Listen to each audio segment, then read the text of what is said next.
أعوذ بالله من الشيطان الرجيم. بسم الله الرحمن الرحيم. ولقد صرفنا في هذا القرآن ليذكروا وما يزيدهم إلا نفورا. دا سورة اسراء دا آیات نمبر 41 دی، فارچ دا 15 دا، سورت دی ولسم دی.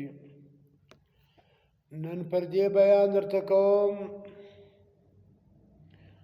خاص کر و مسلمانانو تا دا بیان پر دی در تکوم پا حق کی دا مور و پلار. بعضی خلق دا وایی چې پلانی سړی د مور و پلار سره دا وکړه د سرم دا کیږي. دا خبره بے بنیاده ده. ولی الله قرآن کې وایي چې د کافر څخه چې مړ دی د هغه څخه زه ژوندی پیدا کوم چې هغه مسلمان مؤمن دی. دا زما د خپل وخت، زما د ژوند د لیدلو دی چې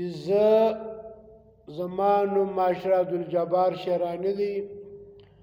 د ورور نوم یې ماسټر عبدالستار شیراني دی. خو زما ورور په خپله به بینډۍ خوړلی یا بیا دال خوړی یا بیا بل شی خوړی. خو ده و خپل پلار ته و مور و پلار ډېر عزت کوي او پلار ته به خاص کر غوښې راوړلې، د پسه غوښې، او د مور عزت هم کوي. لیکن د لیدلو کار دی. خو د خپل زوی هغه د په خلاف دی، د یې پرېښوی، هغه زامنو او ویشونو وکړو. خو خبره په دې درته کوم چې دا نه دي چې یعنې دا د مور و پلار آزار وهلی دی، پلانی د مور و پلار آزار وهلی دی. دا خبره نه ده. خبره صرف د امتحان ده، د ازمایش ده. خاص کر و خپلو زامنو ته دا وصیت کوم چې ستاسو په مابین کې د الله کتاب موجوده دی. مور و پلار بس تی عزت کوي، تی به د مور و پلار عزت کوي.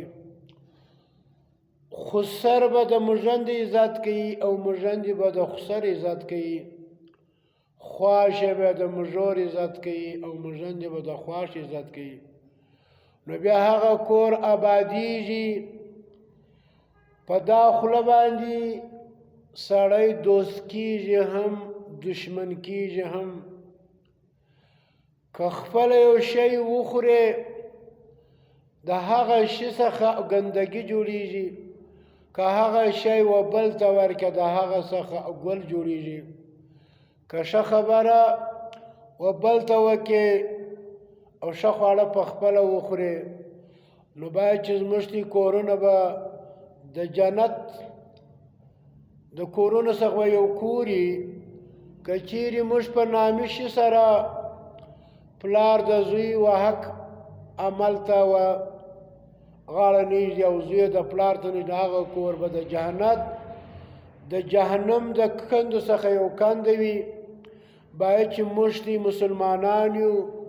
خپل کور خپل ژوند دا د جهنم کندې عذابونو نه کړو جوړ.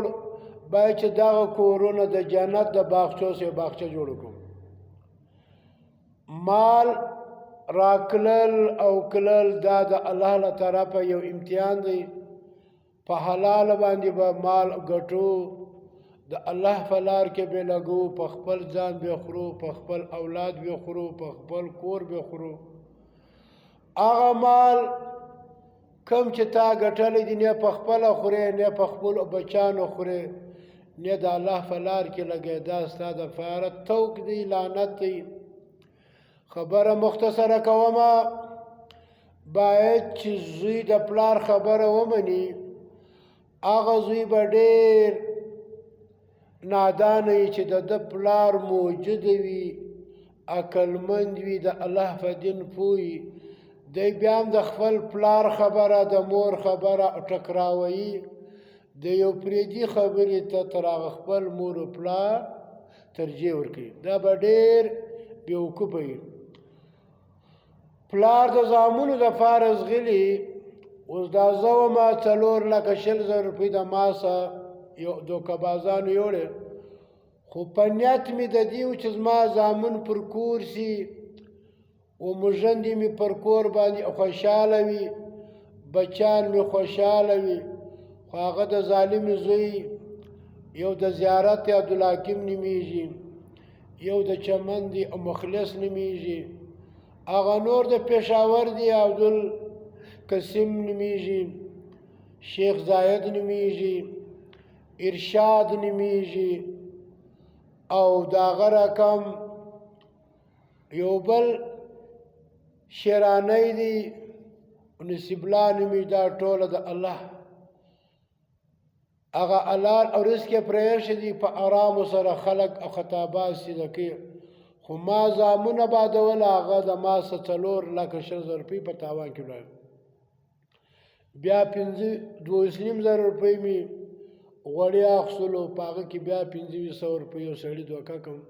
نو دوکې راځي، خو د اولاد دپاره الله انما اموالکم و اولادکم فتنه، دا مال او اولاد فتنه ده.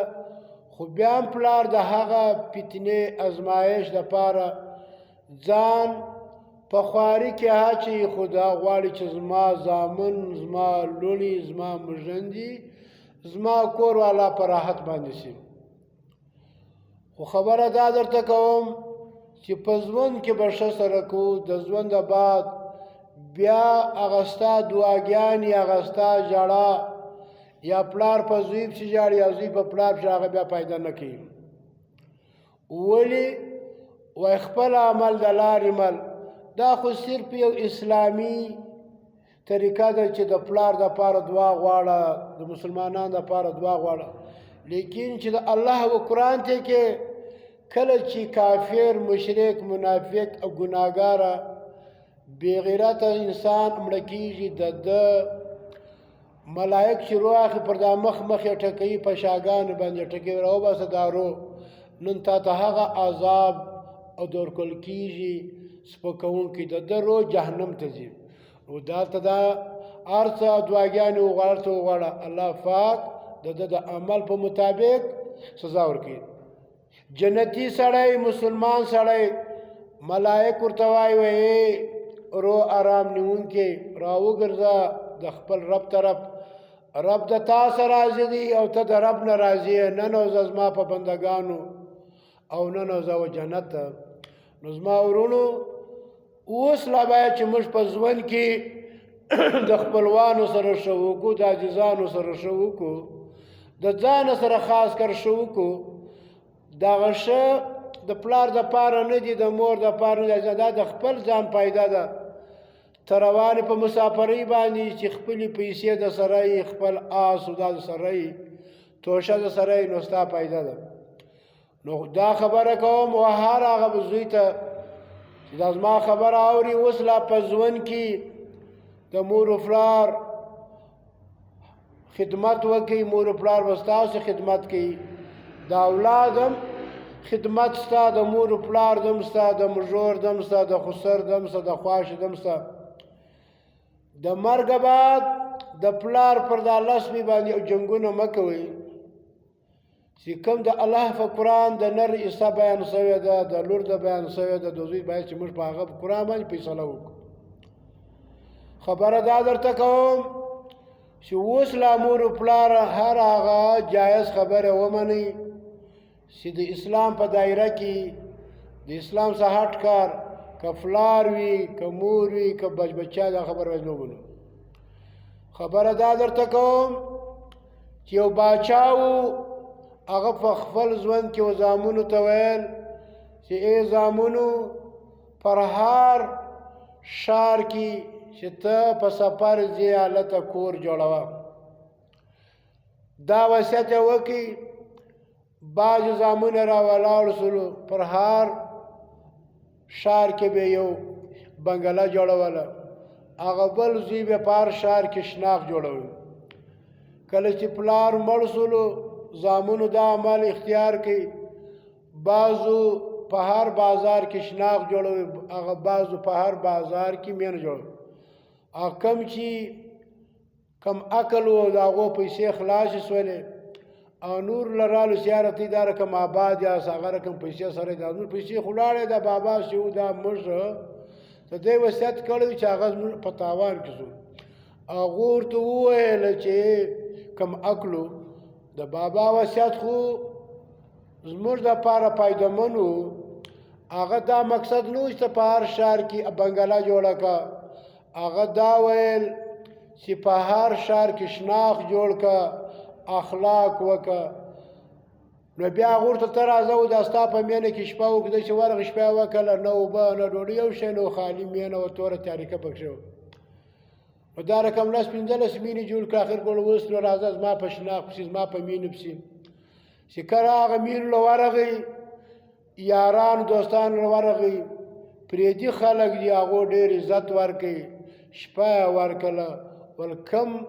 خدمت غواړي موږ هغه ته حاضر وو نو زما ورونو په ژوند کې د هر چا سره وصله رحمي کوه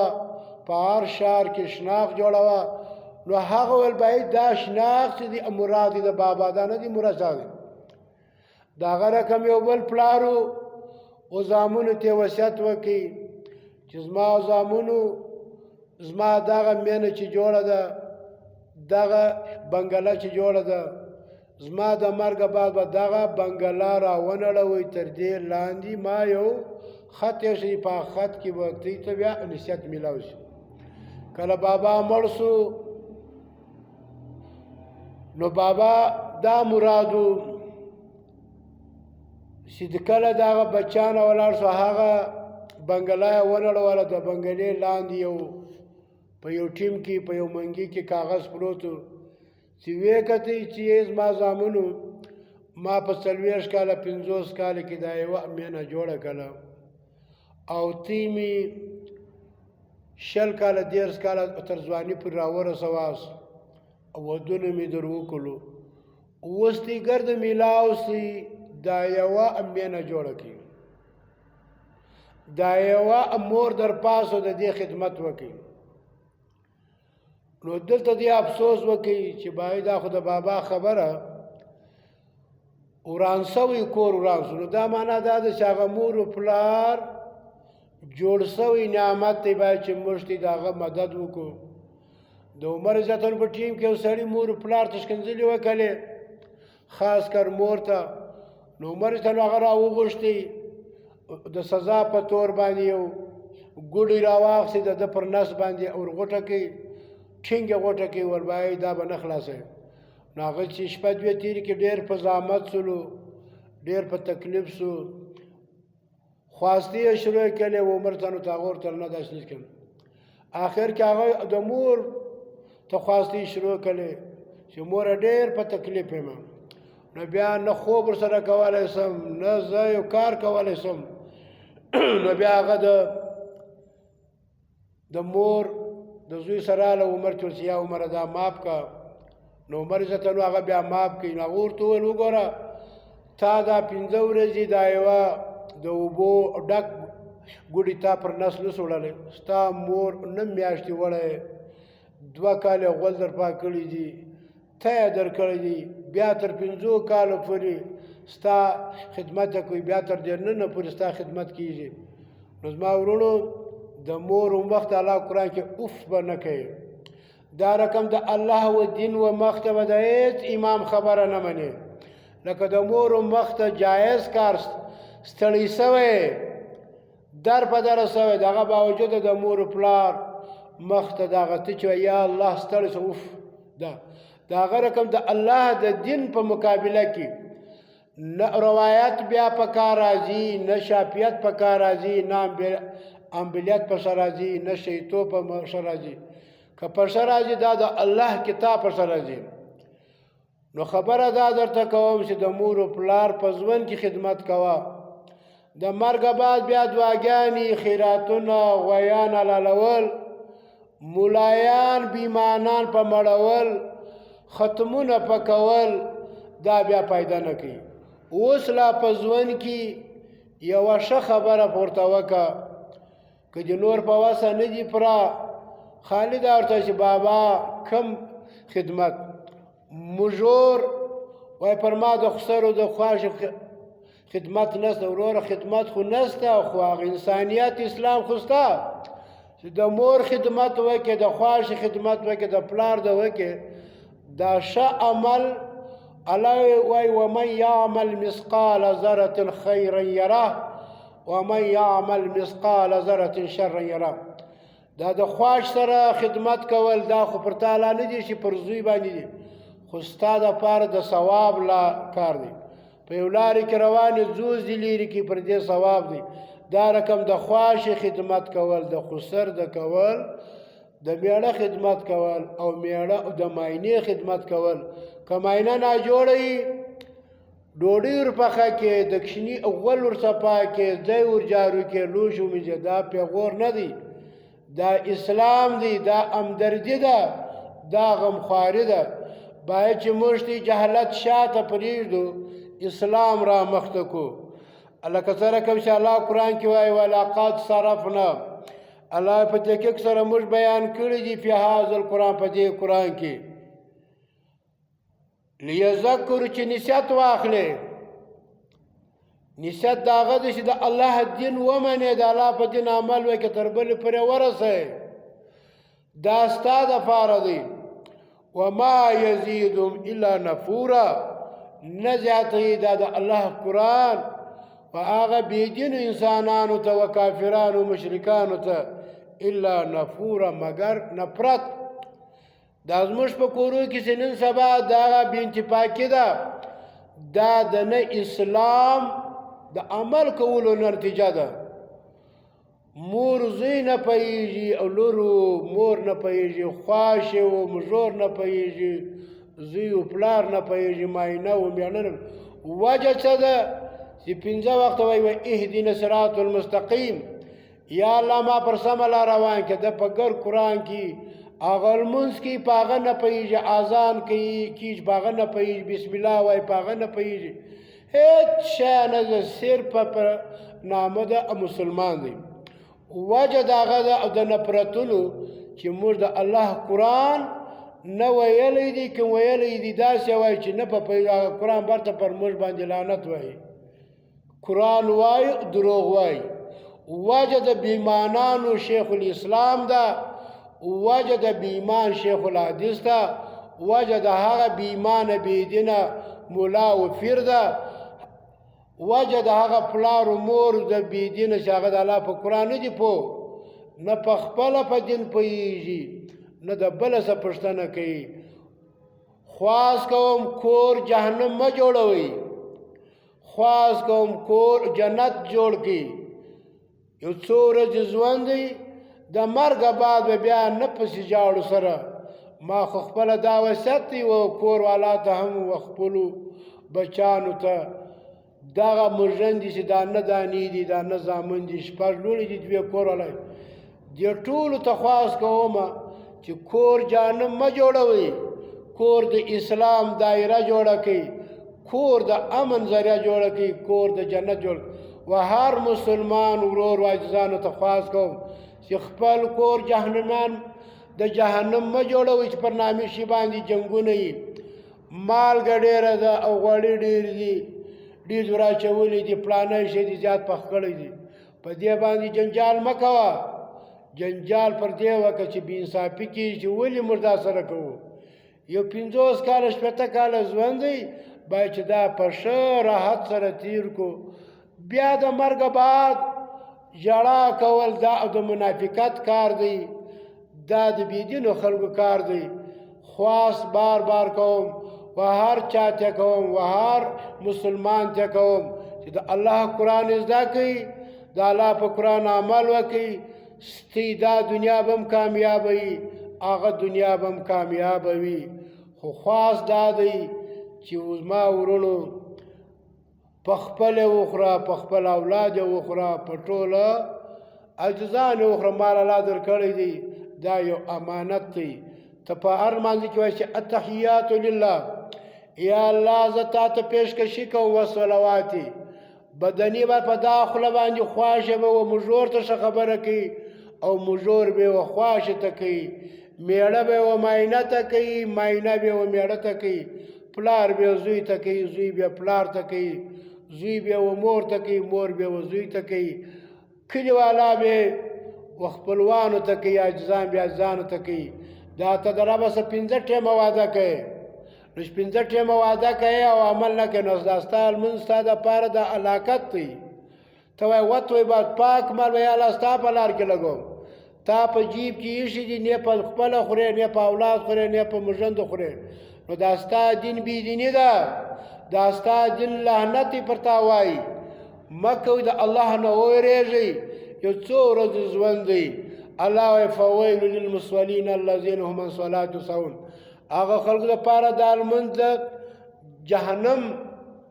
دا به د دوی د لمانځه باوجوده کوونکي دوی به ځای جهنم وي. ولې؟ لمونځ کوي په کفر نه پوهېږي، لمونځ کوي په شرک نه پوهېږي، لمونځ کوي په منافقت نه پوهېږي، لمونځ کوي او په ګناه نه پوهېږي، لمونځ کوي په غیبت او په تهمت نه پوهېږي. نو خبره دا ده باید چې موږ په دا هر شي باندې ځان پوه کړو او د هر چا حق حقدار ته ور. پلار مړ سو، خور ته به حق ورکوي، مور ته به حق ورکوي. 8 حصه د مور ده، 1-2 خوندې په یوه ورور شمار دي. چې ورور دومره قدر بې غیرته کېږي، خور ته وایي حق را وبخښه، نو خدای دې خپل حصه و خور در وبخښل شي. او بل دا واوري چې چا یو شی وبخښي، دویم ور دغه حق نشته چې هغه وغواړي. که څوک غواړي بیا سودادار کم دي، لکه سپی چې باقي ووایي او برته خوري، نو دا شی وبخښل سو به چې دا نه غواړو. ژوند دی په ځان وخوره، په خپل کور وخوره، آخر مال پاتې کېدونکی دی. الهاکم التکاثر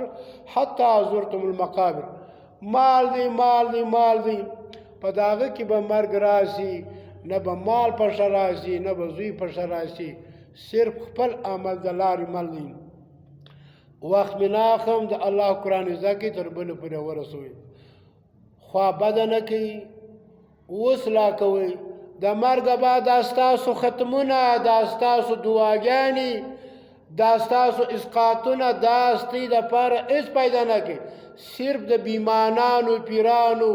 شیخ الاسلام، شیخ الحدیث، د دغه بیمانانو خېټې ډکېږي، بل شی نشته. هغه رب ګواه دی چې دا ستاسو دشمنان دي. آخره خبره دا ده چې د هغه رمې به څال وي چې د هغه شپانه لیوي. زموږ دی د شیګانو، د سنیانو، د پنجپیریانو، د دیوبندیانو، د الاجسو شپانیان لیوان دي، مشرکان دي، لعنتیان دي. د الله قرآن موږ ته نه دی راښولی، په هغه یې نه یې پوه کړي. الله قرآن کې وایي ولا تقف ما لیس لک بعلم. الله په هغه خبره پسې مه ځه چې په هغه تا ته علم نه وي. ان السمع بېشکه دا ستا غوږ دي، والبصر ستا سترګې چې دي. الله وایي دا ستا غوږ چې دي، دا ستا سترګې چې ده، والفؤاد دا ستا زړه چې دی. کل اولئک د هر یوه څخه، دا ستا دماغ، دا ستا سترګې، دا ستا خوله، دا ستا غوږونه، دا ستا ټوله بدن، کان عنه مسؤول. دا د ټولو څه به الله پاک پوښتنه کوي چې تا په خوله باندې په علاقه کې کومه خبره کړې وه، تا کم دین بیان کړی و، تا د کور ولې جانم جوړ کړی و، ای مژوري، ای خواشي، ولې دې دغه دا مژور په ناکه باندې او زیروله، ای لعنتي خسره، ولې دې دغه خسه دا مژور دا زوی سره جنګول. ستا حق پر مژور نسته، دا ستا چې دا په اسلامي طور ستا خدمت وکړي، پر هغه الله ثواب ورکړي، خو د زور یاري نه ده.